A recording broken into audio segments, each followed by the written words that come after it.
Auzubillahiminashaitanirrajim. Bismillahirrahmanirrahim. Assalamu alaikum, dear students. I'm sure by the grace of God Almighty Allah, you must be fine wherever you are.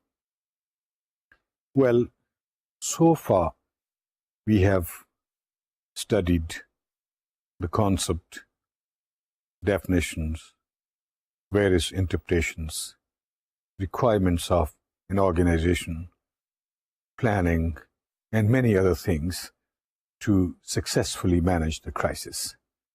And today, we'll talk about an event or an incident or the classic crisis of the modern world that prevailed for 2 weeks, 13 days, but these 13 days, they really shook the world. Uncertainty prevailed. World war was always feared. And everyone, every country, every person, wherever he was full of apprehensions, fears, and expected dangers or sufferings which could fall on him. The aim of studying this particular crisis is that you should now follow how practically crises are managed, what happens minute to minute, how many pressures they take you on, how many different things happen, how people try to take decision, how they overcome their fears, and how they still prevail and carry out their business and keep going ahead with the commitment and with dedication and with the best use of their abilities in order to overcome the crisis. Now, I'll not talk about so many sources. There are so many controversies because the political science subjects or such like subjects which are discussed in the whole world and the whole world is involved in them, everyone would like to have his own interpretation. And there are very many interpretations for this particular incident also, or these crises also, but we shall be very, very narrative, and you should only try to find out how things unfold, how surprises come, how unexpected things they appear, which we have never thought of it. You will also feel that you are not the only one who feels that it's, well, what should I do now? What can I do now? What will happen next? These questions, they come and they occupy the minds of even the highest placed people, even the most educated people, and even the most experienced, authoritative, and very well visioned people also. So, this particular crisis event we have selected because this is the event in which the word crisis was used as it is being interpreted in today's modern world. This incident, it also created so many new theories. It gave birth to so many new doctrines and thoughts, and it rendered obsolete so many other thoughts and theories and concepts and whatnot and whatnot. And a new phase of crisis management also emerged before the world. This is called the Cuban crisis. It has been termed, and this terminology has been very vastly used in wherever this particular incident has been mentioned, analyzed, or addressed. Why it's called Cuban crisis? Because the whole scene of the drama or the event was in Cuba. But dear students, 1962, we had a bipolar world, two superpowers, and we had Warsaw and NATO, two different organizations of forces, and having, all combat support for their own particular bloc or the pole. These two poles were led by Russia and United States of America. Cuba is very close to United States of America, and will show you how is it located on the ground, geographically speaking. Just look towards the slide. The red circle, it shows location of Cuba. Now, it's just an island, bigger in length, very narrow and small in width. And if you see this slide properly, you can see on the right, your right, there's Atlantic Ocean, and on the left is the Mexico Strait or Gulf, and then right up there is United States of America, and there's hardly any distance between the two as far as the aerial distance is concerned. Now remember, whenever we talk about combat operations or combat confrontation, then the direct space distances are taken into consideration and the zigzag ways are not considered. How close these two things are. And now the interesting story, the way it begins. If you keep this location or these two locations in your mind, it will be easy for you to understand and follow how the crisis occurred. First of all, the most important thing that I want you to register in your mind is just see how close Cuba is to the United States of America in its direct range if a weapon is here. Okay, to cut it short, not going into detail, we'll just cut it short to see the most important and the salient features of these crises. And also, dear students, I'll be quoting only one source, and that source is the brother of Mr. Kennedy, who was President of the United States of America at that time, Robert F. Kennedy, who was there in the government, an elected representative, and he was part of the crisis managing group which was created at that time, and he has narrated this story, so we'll go by this. I'm not, once again, quoting any other sources. See the next slide. You'll find these crises, they occur as if a drama is being staged, or if you are watching a film in a movie hall. This is now 9 o'clock in the morning on 16th of October 1962, when the President of the United States is given the first information that Russians have installed or employed missiles, surface-to-surface ballistic missiles. Now, this much information means a very great threat to the United States of America. Seeing or listening this information, immediately a briefing of the president is arranged. Now just keep following the events. The drama starts. Now that panic and that hurry and that chaos that critical moment, sudden change of all the circumstances that comes to play.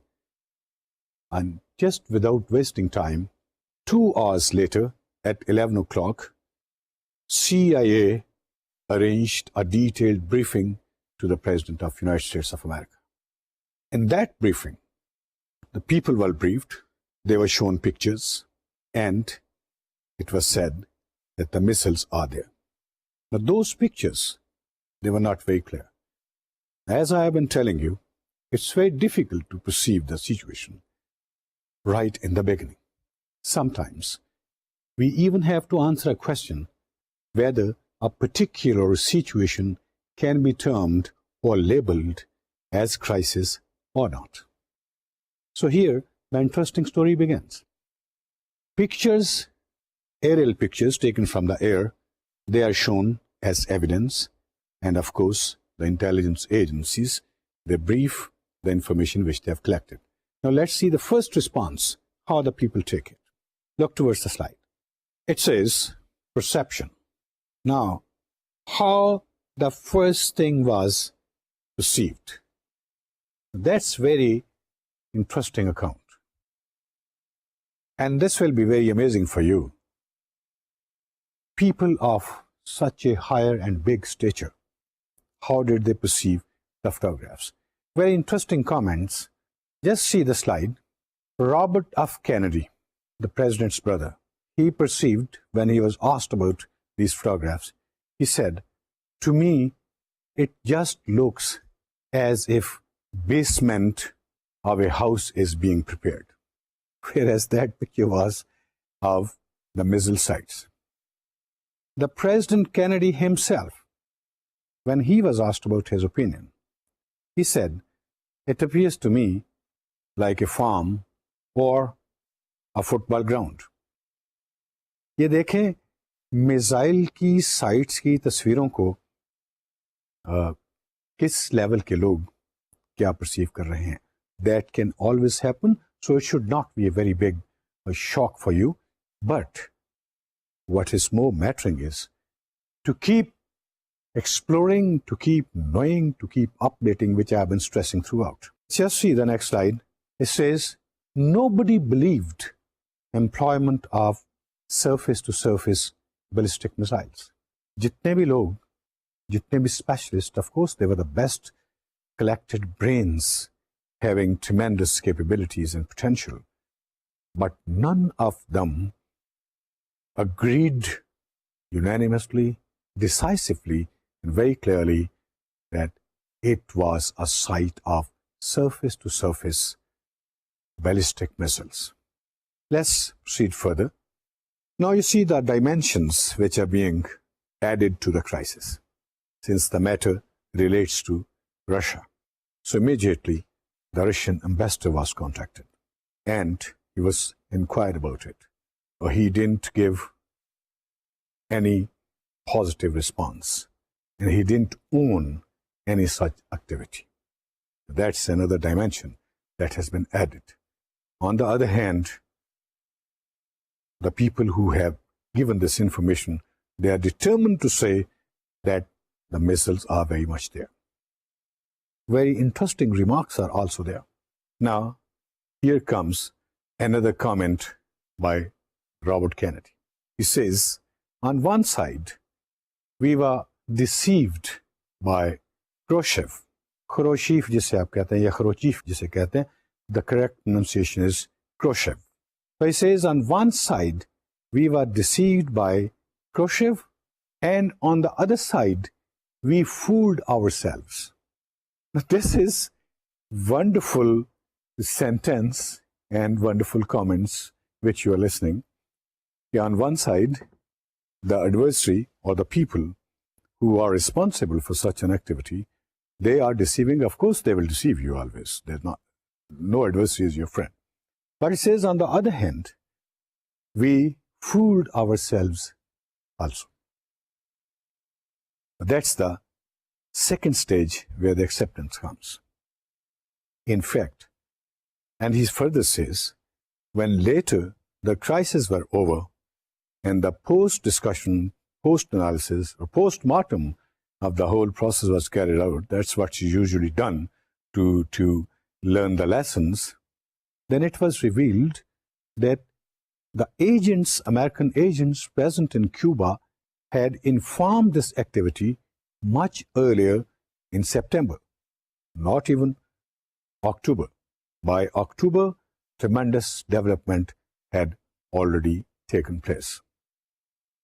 So that's how the things are perceived or misperceived, or the events keep changing and the dimensions keep changing. Let's see what happened next. We have learned that crisis management is not one man's business. It has to have a group. It has to have many specialists. So immediately, the government of the United States of America constituted or formed a group which should be called Crisis Management Group. Of course, it was later called EXCOM or Executive Committee, but then the terminology that we are using, it was particularly constituted to manage the crisis, and it comprised 16 people. Now, just remember those lectures that we have been having, how things are going. Let's see who all formed part of this EXCOM or Crisis Management Group, which was constituted without wasting time, because before that there was no such precedence. Therefore, the resources available, they were made use of, the people available and the specialists who were there in the government departments. Have a look at the slide and just see who all were there. Says composition. First, the Secretary of the State, Secretary of the Defense, Director CIA, Secretary Treasury, Advisor National Security Affairs, Presidential Counsel, Under-Secretary of State, Deputy Under-Secretary of State, Chairman Joint Chiefs of the Staff, Assistant Secretary of the State for Latin America, because Cuba falls in that area, Deputy Secretary of Defense, Assistant Secretary of Defense, Vice President, Ambassador to the United Nations, Special Assistant to the President, Deputy Director of U.S. Information Agency, where we have been talking about the media and press today, as you all said. Now, let's go for a little more deliberations. When the message is received, or when the crises are unearthed, they surface, what happens on the first day? The first day was, as the Robert Kennedy says, total confusion, chaos, because nobody agreed at the very outset that there could be such a huge and devastating step that has been taken by the Russians. So how the things developed by evening? By evening, this group had discussed the things and various options had been formed. We will not go for very many options. We'll just discuss the two options. One option was that there should be a blockade. And blockade means that the entire oceanic corridors should be blocked so that no more assistance to these weapons is rendered by Russians. But decision was not taken. The second option was surprise attack. Surprise attack would mean somebody said air attack, somebody said ground attack, somebody said attacking only the weapons and the missile sites, etc. So these were the options. It was opposed by chairman of the Joint Chiefs of Staff Committee due to a lot of professional reasons. And all those reasons, they also sounded very well. Second day, October 17. Now, this is the second day of the crisis. You have seen the first day, what all happened. Now, the information, as I've said, always keep updating yourself. Every minute would reveal you something very, very important. Now, the more information pours in. If you look towards the slide, it says, on second day, several missile installations with at least 16 and possibly 32 missiles, they were discovered. You see, when the thing was now being perceived in one way or the other, now greater and precise details were being sought, so that the decision that was made, it could be very, very reasonable and workable decision. And it was not going to affect a small little Cuba, but the whole world and the United States of America as well. They feared, when they learnt about these informations, that there can be 16 and possibly 32 missiles and could be operational within a week. Now, a more horrifying dimension was also added. They said, these missiles have the potential to carry the nuclear warhead. Now, this is a very, very serious threat. If a weapon can carry the nuclear warhead, then its destruction capacity is many-fold enhanced. So that really frightened the whole American hierarchy also. Just look towards the slide. Now, these are the official documents and maps of United States of America, which they prepared at that time. They were discussed in that group. And as their law goes, after quarter of a century, then they make these documents public and everyone can see them. If you look towards this map, it gives you the details of the missile sites that have been shown. And it says Missile Crisis 1962, where all these sites are there. It's very interesting to see and how devastating it could be. Keep it in mind, and let's move to the next slide. It says Soviet missile installations in Cuba. Now, this gives even more greater pinpoint detail as to what is located where. So that means how much area it can take into its destruction. See, this is yet another map that has been prepared. And this tells you how many circles can be drawn, and in the first strike, who all will be hurt, and in the second, who all will be hurt, and then who all will be in the range. It was also calculated by someone that if these missiles go off, probably it will take toll of 90,000 American people right on the day one. So maybe these were speculations, but just see how serious speculations these are. See the work and see the precision of the work. Now, the confusions are going, the informations are being added, but the informations are now being considered to their best authenticity, and then the decision will be taken. There could have been a decision in the hurry to go for military action or quick attack or dismantling or that sort of a thing, but on the face value, these are just terminologies, but when you go for it practically, there are so many ifs and buts and route. On 18th October, things are still going on. By October 18th, majority wanted blockade of Cuba. और ये blockade कोई 10-20 मील का नहीं है, 500 miles का एक circle है और उसके अंदर फिर और सर्कल्स है. 500 मील समंदर चारों तरफ से. They will not permit anyone to enter that area or that provincial, that water territory. Group was then given final go-ahead by the president to make a decision or options and put up to him. This is what happens on October 18. How things work on October 19. Day and night meetings continued still.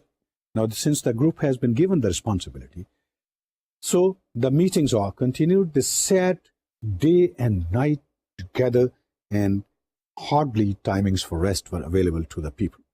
What happens on 20th October? Now, McNamara is a name which became quite famous during those days, and later also. He was Secretary of the State and considered to be a very wise man, very experienced and intellectual, with a good vision and outlook. Now, he was the one who, first of all, opted the blockade. But, as Robert says, none of the members of the 16 people group was constant in their decision or their opinion. हर रोज हर लम्हा उनकी राय बदलती थी. ये चीजें आपको इसलिए बता रहा हूं कि इनसे खौफ हो के आदमी को बैठ नहीं जाना चाहिए कि या अल्लाह ये कल तो ये कह रहा था, अब ये कह रहा है, कल तो वो कह रहा था, आज ये कह रहा है. अच्छा, ये चीजें जब आप फैसला साजी की मेज पर बैठेंगे तो ये चीजें होंगी और ये आपकी डिसीजन मेकिंग प्रोसेस में they are an aid, they are help. Don't take ill of these things. इन चीजों का बुरा नहीं मानना चाहिए. जो नई इंफॉर्मेशन ऐड होगी तो आपके फैसले का रुख भी तब्दील हो जाएगा. नई इंफॉर्मेशन और आएगी तो हो सकता है आपका पहले वाला फैसला it may be modified and the people who was supporting it, they may not be supporting it at all. The very interesting dialogues had come up.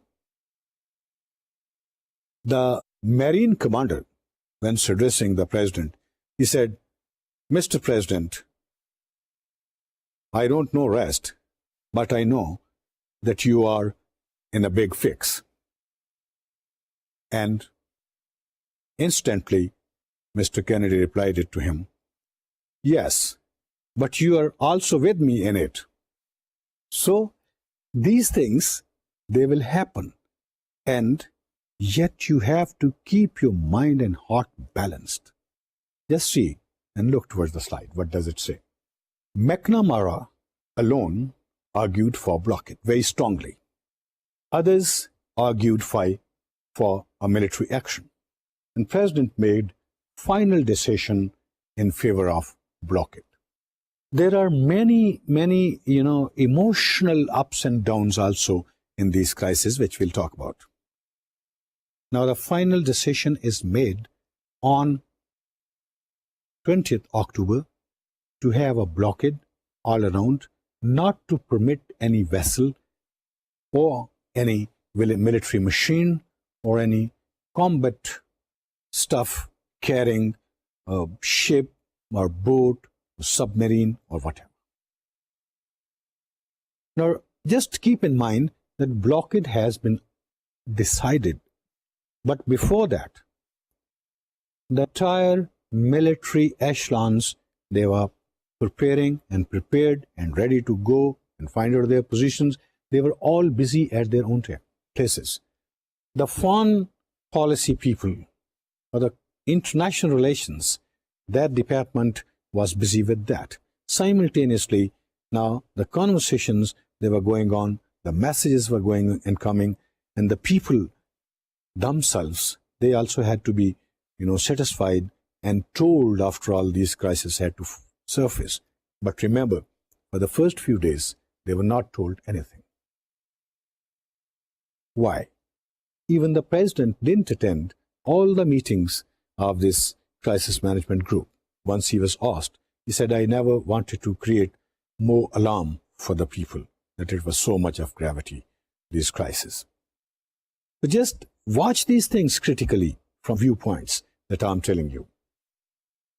Once the blockade is decided, the first thing that this group decided after this was a speech by the president to inform the nation. That speech was decided on 22nd of October.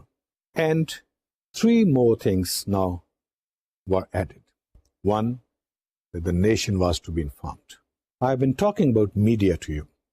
It would be interesting for you to know that President of the United States spoke personally to the newspapers and told them what to say in tomorrow's news. And it exactly happened that way. The second thing is diplomatic efforts also started. Now, it was not a small thing. You see, the bipolar world, you had to inform your own allies also. And the United Nations organization is there. And then the reaction of the other countries and the reaction of the countries who were allies of USSR, and then internal front, then the deployment of the resources required for the blockade. You can see these three things on the slide. Informing the nation, diplomatic efforts, deployment of military resources. These are very simple words. And then he meets the cabinet at this stage, president, and informs them. And there is tremendous criticism on him.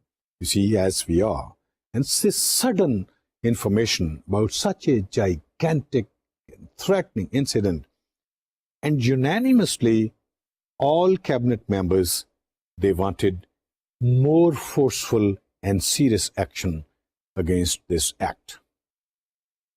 But it was to be seen, and the president probably was not in favor of such a serious action.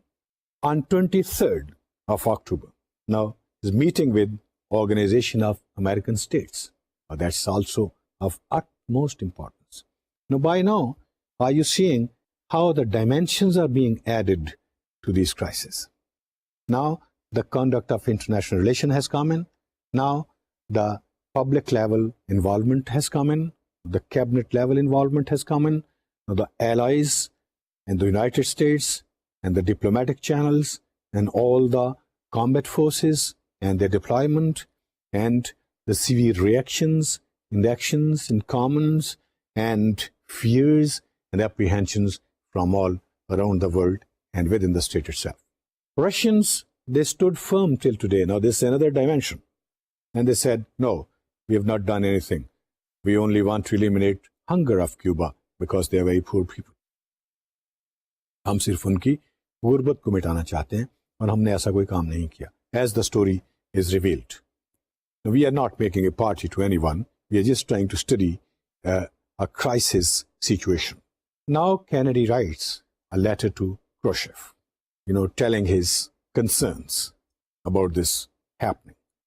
And from here now, that diplomatic part or one-to-one communication with the adversary also commences. October 24th, blockade went into effect.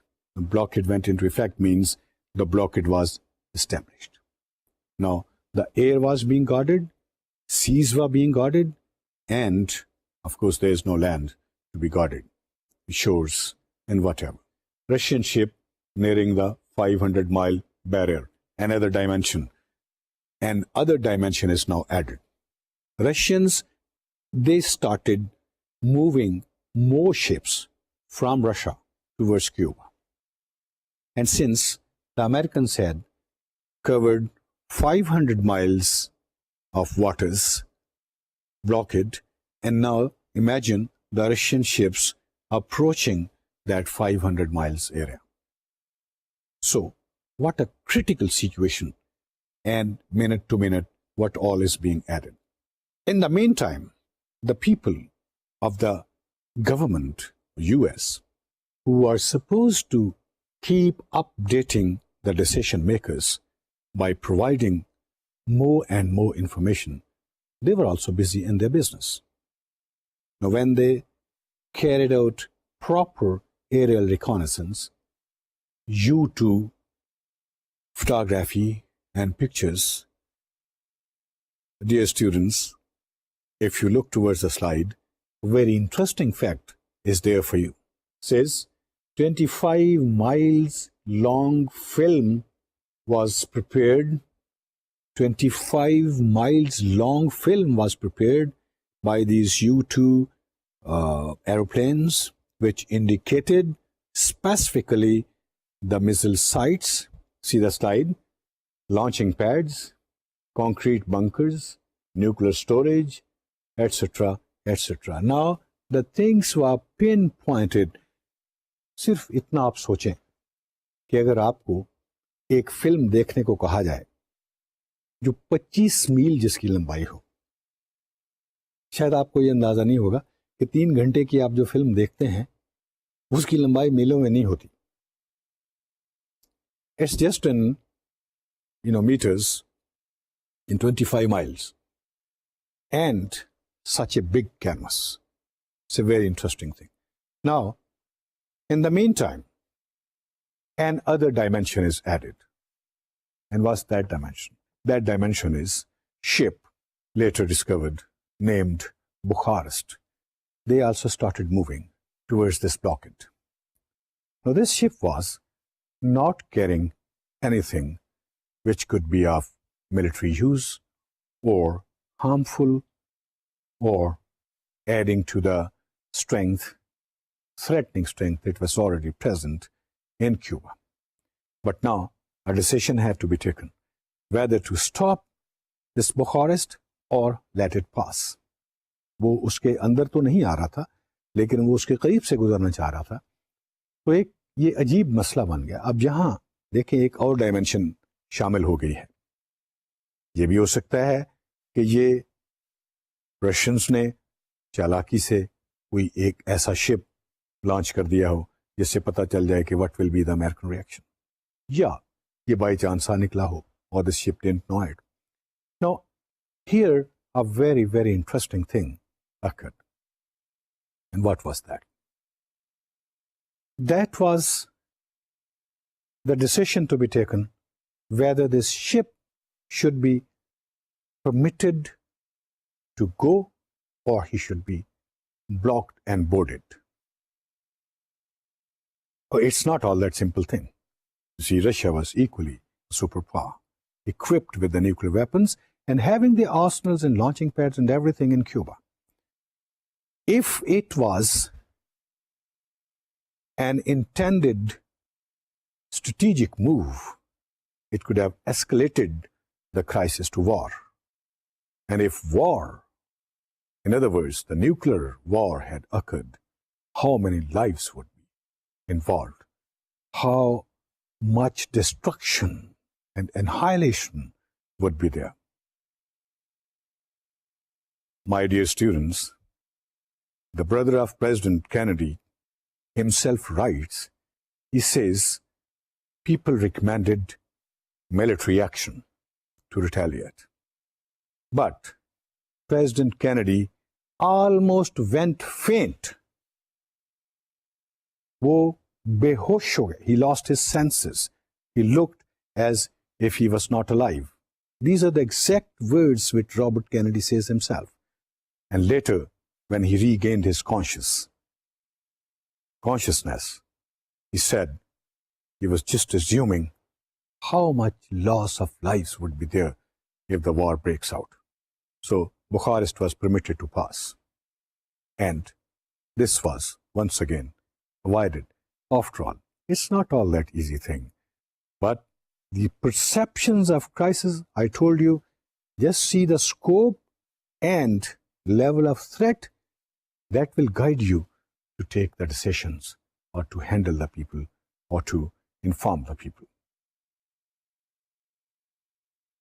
Now, when such kind of thing happened, now this was a public affair and this was an open event. Now the whole world was watching it. So international concerns also started coming up.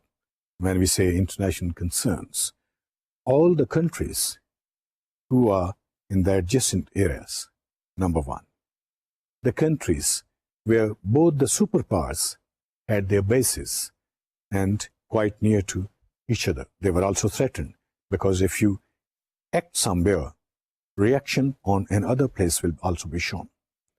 So Germany, Turkey, Guatemala, many other shores, many other alliances, and also the NATO and Warsaw All these things, they started showing concern, and everywhere in the world, a very severe and sensitive concern prevailed, which was full of fear. Likewise, now the things reached UN also, United Nations Organization, and another dimension is added. Now just imagine addressing how many people, what a diversity of actions and reactions and addresses this group had to handle. Or, God forbid, if you are in such like situation, you have to handle all these things yourself. So this is the escalation, and let's see what is next for us. Now, simultaneously, there are so many things which are going on. U Thant, Secretary General of United Nations, when the things come up there and people display and demonstrate their concern, he immediately requests to seize the blockade. He says the blockade should be finished or temporarily seized for several weeks, and negotiations must be conducted. But when the thing reaches America, they have to take decision and fall back and tell U Thant what are they up to. And what they said, yes, we'll go ahead. But our first thing is that Russians should remove all these missiles, dismantle them, take them back, and UN authorities and representatives should be involved so that we are sure and we trust that this is what is happening. If that's not done, then we can't take or accept that risk which is of such a great gravity. Now let's see what else happens. Look towards the slide. Simultaneously, now on the television, your media comes in. The American ambassador in United Nations, Mr. Stevenson, he is busy in a dialogue with the Russian ambassador on the television, showing the world. You see, you have to gain the support of the people around the world also at such a huge level if you have to go for something. And he shows him all the pictures and the denial of the ambassador who had previously personally denied it to the Robert Kennedy, who had met him as a representative, now comes true, and he has no place to deny the realities which existed. October 26th, the first vessel on 26th, first vessel हर उस बहरी जहाज को या कश्ती को या submarine को कहते हैं जो पानियों में ऑपरेट करते हैं, उनको vessels कहते हैं terminologies के तौर पर. So the first vessel was blocked and boarded on 26th October. ये पहला अमली मुजाहरा है जिससे अमेरिकन इंटेंट जाहिर हो रहा था कि they mean business. They can go even for a combat action. So that now changed the mood of lot many people and Russia itself also. Now the Russians started moving towards reconciliation. They also realized, and later when we'll give you the material, you will read their whole conversation in writing, and that will be of tremendous guidance for you to learn for the future also. Russia starts now thinking seriously that they should move towards the reconciliation. Reconciliation means consider the things and consider them in a very, very sympathetic manner, just visualizing if the war occurs and it assumes the shape of a world war again, how many losses would be there? How much destruction would be there? So ultimately, now we see another dimension that United Nations starts playing its very potent and vital role, addressing both the parties. U Thant in communication with both the parties. constantly. And ultimately, it is agreed by Russians that they'll dismantle their missiles, but tremendous efforts and complications, they are being faced now to find out, work out the modalities, the methods, the procedures. The Americans are insisting that if this move is taken and if the weapons are dismantled and if the sites over there, they are done away with, they are happy and they'll accept negotiations and everything, but UN representation has to give a surety. This is another classic diplomatic move involving the international agency and telling them as an unbiased person, as an unbiased authority, to tell whether truly the things are happening or not. In a nutshell, dear students, these crises,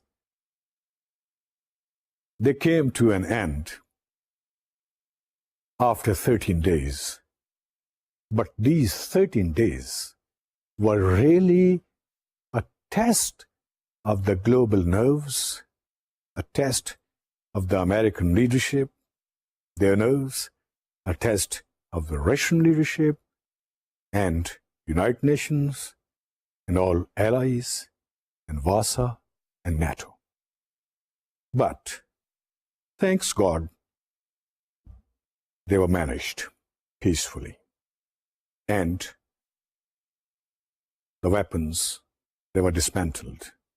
And from here, a new era was given birth. So for the first time, the word détente was used. Détente is a French word, which means mutually recognizing the tension. Before that, it was all hide and seek. उससे पहले जो एक सर्द जंग थी, वो उसमें दोनों सुपर पावर्स ये भी तस्लीम नहीं करती थी कि वो एक दूसरे के खिलाफ कुछ कर रहे हैं या एक दूसरे के दुश्मन हैं. तो ये détente का जो प्रोसेस है ना, इसको डिटेंटी नहीं आपने कहना, it's pronounced as détente and then étang. Now détente means mutual recognition of confrontation. ये तस्लीम कर लेना कि हाँ, हमारे अंदर इख्तिलाफात हैं और इन इख्तिलाफात को दूर करने की ज़रूरत है. From here, the arms control concept also emerged, and later, lot of things happened to control the arms and disarmament or arms control movement, and many treaties and many things happened, but that's where this culminated. Quickly, I'll go over, in this document, when the man ends it, he says we learned few lessons also. Just see the slide. What were the lessons learned? First thing is, time must be utilized. You see how abruptly this information came up? 9 o'clock information comes, 11 o'clock briefing starts, the group is formed, the deliberations start, and more information is pouring in. Simultaneously, international level diplomacy goes on, communication with the adversary goes on, talking to the real organization goes on, and practical level implementation also goes on. So no wastage of time. The second thing, everyone must be listened sympathetically. You know, there were a lot of problems when these discussions were going on. Annoyance, agreements, disagreements, emotional things, but one has to listen to them, everyone, very sympathetically. And then it says another lesson that we learned, that was different government departments must be represented. बहुत सारे जो governmental departments हैं उनके नुमाइंदगी वहां मौजूद होनी चाहिए, otherwise you'll be lacking somewhere. Another lesson that they learned it, he says, receive information from maximum possible reliable resources. You see, the first information was given to them by the agents who were working in hotels and elsewhere in Cuba in September, but that was not even passed on to the level it should have been. Another lesson, he says, differing viewpoints assist in decision making. Don't take ill of them. Last but not the least, place yourself in the other's shoes. आप जब इस तरह की situation में होते हैं तो इसको अंडरस्टैंड करने का एक बेहतरीन तरीका ये भी है कि आप अपने आप को उस शख्स की हालत में लाएं और फील करें जो who is facing you, who is confronting you, who is creating problems for you. And if these lessons are kept in view, we can learn a lot. My dear students, it was a very big subject and a very big crisis event. Definitely it requires very thorough treatment and study in order to learn things from it. But we had very limited time. And also my intention is, now that you understand everything, to explore further, you should study at your own. Today, here we come to the end of this classic example that we have just gone through. Inshallah, in our next lecture, we'll discuss some classic examples of crisis management in the history. And till then, with all my best wishes and my prayers for all of you, Khuda Hafiz.